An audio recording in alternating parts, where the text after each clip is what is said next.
Oh my god, when I'm done with this trip, I'm probably just gonna sleep for days.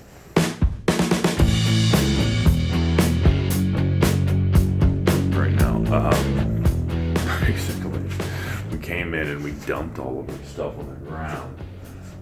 Because we were delirious from the heat when we came in. We just dumped it, and then the way that I packed my bag with like my SLR, my lenses, zip ties and stuff, that stuff was at the bottom of my bag and I needed to get it out. And in the Mojave, I had to pull my SLR camera out and put on a tripod and stuff. But I basically have to repack everything. I mean, we're up pretty early. If we can get packed as soon as possible, we could probably be on the road by 8:30, 8. And then we'll be making great time. And we could ride all the way to St. George in one trip. That's going to be a long leg, though.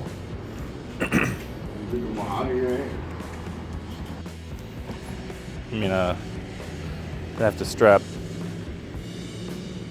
something to have one more bag on here, but so far I think it's somewhat stable. I mean, it's a lot of shit.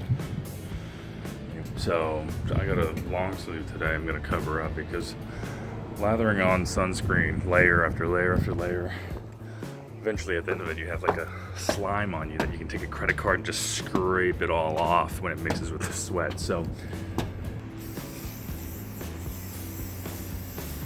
I feel like I'm spraying hairspray on my face, like on purpose. What if this thought what that was as a joke?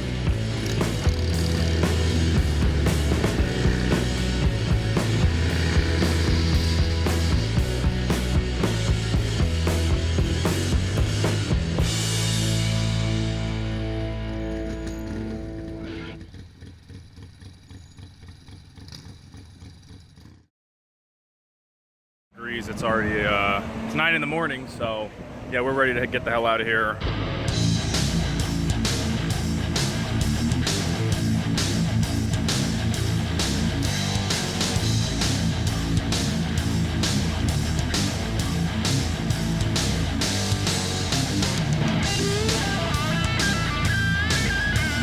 Just had a close call with death. This guy way behind us parked up there. He had a blowout about 30 feet in front of me. Things exploded, rubber parts flew past my head, and I zoomed in and out. And now I'm on the side of the road trying to calm my nerves.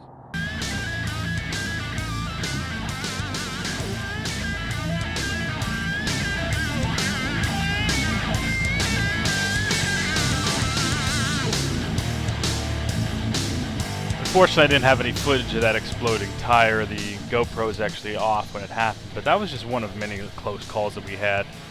In the Mojave Desert, there was a guy in the opposite lane that hit a jackrabbit crossing the road, and there was just the faintest blood splatter on my headlight the next time we pulled over. Then there was a guy in Vegas who kind of turned a little too hard to the left, and basically as I was turning, my tire bumped into his tire. Luckily, there wasn't a wreck or anything like that.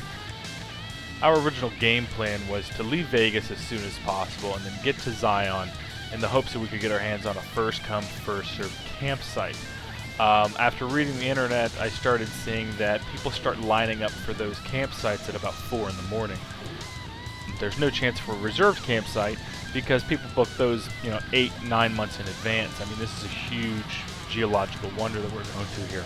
So I was able to eventually find a campsite on hipcamp.com in a town called Hilldale, which is about 12 miles south of Zion. Now Hilldale, that's a whole nother story for another day.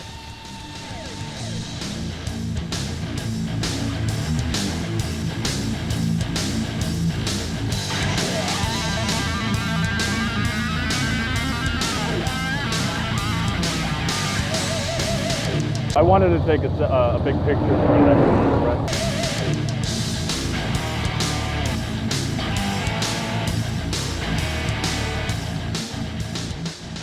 rides like this are almost so scenic that they're a safety hazard. So, I had the GoPro on. I just tried to concentrate as much as I could, keeping my face forward and not from the rock faces to the left and the right.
occasionally we'd pull over to the side of the road, and when I would step back and take a little stretching of my legs, turn around and I noticed, man, there's some really picturesque moments just on every highway almost.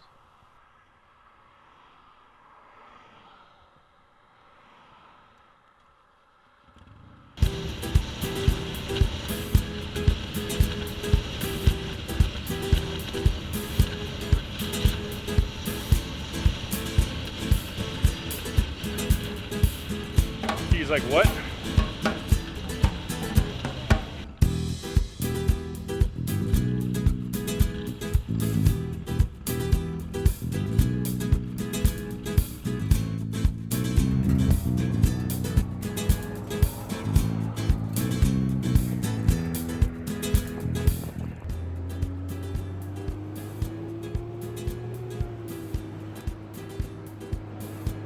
Almost every photo I've took of Zion Park almost made it look like it was slight hills and not the vast expanse that they actually were. This video helps give a little bit more perspective, but still, until you're actually in that crevice looking up almost straight above you on both sides, you really just don't get a good feel for it on this video.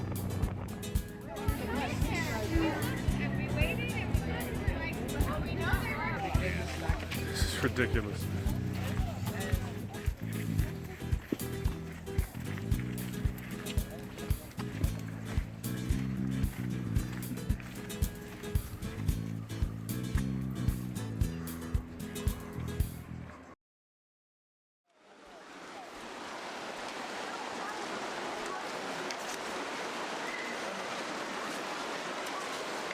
After a 40-minute bus ride and a mile hike, we finally get to the Narrows. Now the Narrows goes back 10 miles, but it's, there's no other way out. So every step forward we took, we knew we were going to eventually have to backtrack.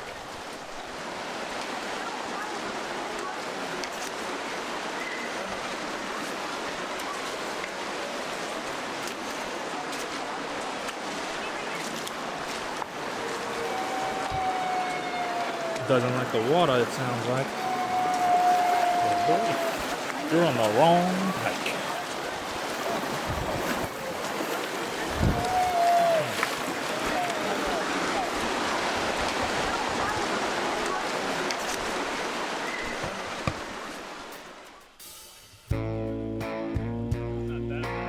After a whole day of riding through 90 and 100 degree temperatures, touching 50-degree water felt really, really good. There's a part where the river goes around a bend, and over the past 500 or 1,000 years, it's dug into the rock, and it's created these sort of pockets that water goes in and swirls out like a whirlpool now. It's pretty cool to go in and sit down. It reminded me a lot of ice baths after college football practice. I loved it, but Sanja didn't.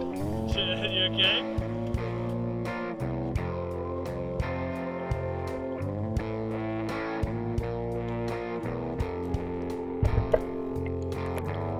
There were some places in the river where the water got really deep.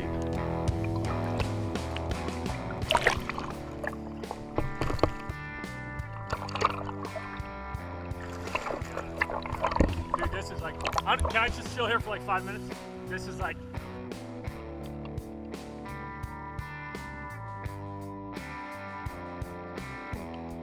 Oh yeah, this was a nice little heart attack inducing moment. I lost my stick and I couldn't find it in the water, and all 64 gigabytes of my photos and videos were on this little SD card.